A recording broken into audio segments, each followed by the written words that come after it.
परिचय। रेशम से बने वस्त्रों को पहनना कौन पसंद नहीं करता। रेशम की चमक और इसका मुलायम स्पर्श इसे सबकी पसंद बनाता है। भारत की रेशमी साड़ियां विश्व प्रसिद्ध हैं। भारत में रेशम को शुभ माना जाता है और यह त्योहारों और उत्सवों से संबंधित है।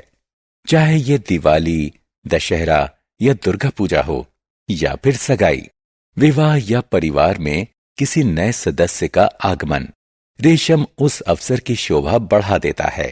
इस पाठ में हम रेशम की विशेषताओं और इसके प्रकार के बारे में जानेंगे और ये समझेंगे कि रेशम के कीट से रेशम किस प्रकार प्राप्त किया जाता है। उद्देश्य। इस पाठ के अंत में आप निम्न करने में सक्षम हो जाएंगे। ये समझाना कि रेशम क्या है, रेशम का इतिहास जानना, रेशम की विशेषताएं बताना, रेशम के कीट का जीवन चक्र समझाना, कोकूनों से रेशम प्राप्त करने की प्रक्रिया का वर्णन करना।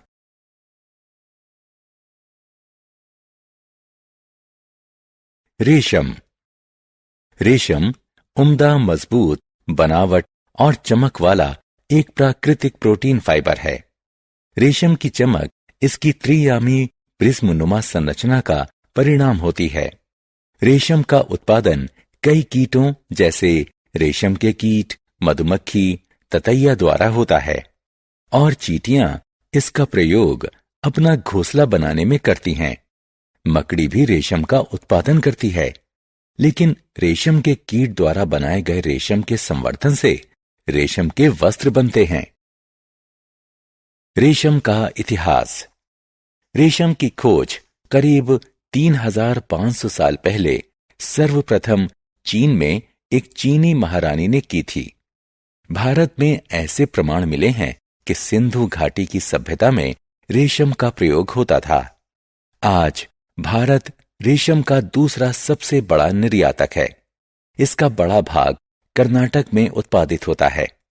भारत रेशम का सबसे बड़ा उपभोक्ता भी है।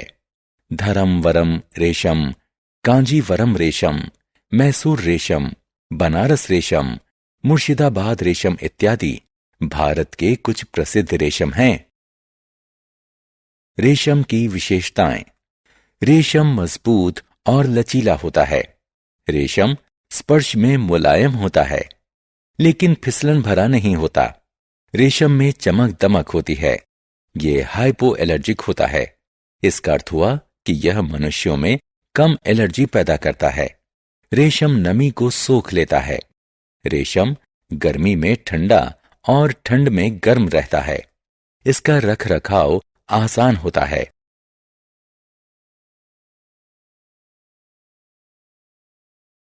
रेशम के प्रकार। टसर रेशम, मूंगा रेशम और कोसा रेशम रेशम के विभिन्न प्रकार हैं।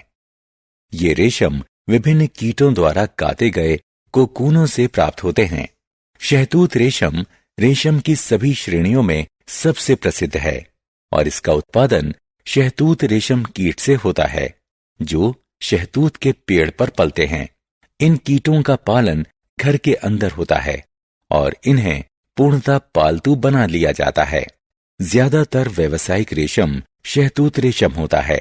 इस कीट के कोकून से प्राप्त रेशम मुलायम, चमकदार और लचीला होता है और इसे सुंदर रंगों में रंगा जा सकता है। रेशम कीट का जीवन चक्र। एक रेशमी कीट का जीवन अति सूक्ष्म अंडे देने से शुरू हो जाता है और एक सुंदर कीट के निकलने के साथ समाप्त होता है। आइए रेशम कीट के जीवन के विभिन्न चरणों को देखें। मादा रेशम कीट गर्मियों के अंत में छोटे अति सूक्ष्म अंडे देती है। बसंत तक वे सुप्त रहते हैं। बसंत आते ही इन अंडों से छोटे काले लार्वा निकलने लगते हैं। ये लार्वा शहतूत के पत्ते खाकर जीवित रहते हैं और बड़े होते जाते हैं। इसके बाद वे अपने चारों तरफ रेशम का एक सुरक्षात्मक कोकून काटते हैं। ये कोकून सफेद और सुनहले रंग के होते हैं। कोकून के भीतर लार्वा प्यूपा में परिवर्तित होता है। लार्वा प्यूपा में परिवर्तित होते हुए कुछ भी नहीं खाता। 2 या 3 हफ्ते बाद कोकून से सुंदर रेशम कीट बाहर निकलता है।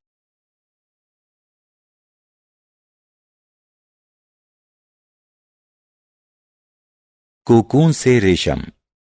रेशम को कोकून से संसाधित किया जाता है। एक बार रेशम कीट अपने चारों तरफ सुरक्षात्मक कोकून काट लेता है। फिर इन कोकूनों को रेशम के फाइबर को कीट से अलग करने के लिए गर्म पानी में उबाल लिया जाता है। प्रत्येक कोकून एक रेशम के तागे से बना होता है। युक्ति है कि तागे का एक सिरा पकड़ लिया जाए। इसके बाद कोकून से रेशम का तागा छुड़ाना आसान हो जाता है। कोकून से रेशे निकालने की प्रक्रिया को रीलिंग कहते हैं। इन रेशम के तागों का प्रयोग रेशम के वस्त्र बनाने में किया जाता है।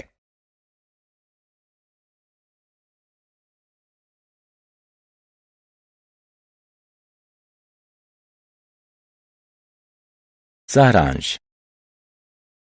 आइए हमने जो कुछ सीखा है उसे संक्षेप में दोहराएं। रेशम एक प्राकृतिक प्रोटीन फाइबर है। रेशम की खोज सर्वप्रथम चीन में हुई थी। रेशम मजबूत और मुलायम होता है। रेशम कीट रेशम के कीड़े का लार्वा होता है। रेशम फाइबर रेशम कीट द्वारा काता गया कोकून होता है।